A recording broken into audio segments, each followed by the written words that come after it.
Manipur State Kala Academy na sinduna pangthok liba festival asigi mangani chanban numit asida Mami Artist Association gi panthung nangairi hariba sumalila asi utkre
Sahi kun mapun pare ini la toksa kiba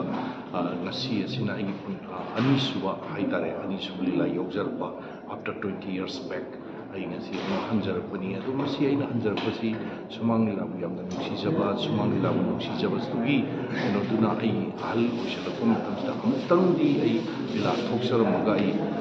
matam supoy potha jar gi haidana ai tang nuksi jaman badagi thorok pani haida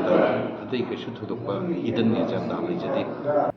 Hayeng tarukni chanban numitana Chumthang Creative Artist Association gi konggi nongju lakpada hariba sumalila asi utkani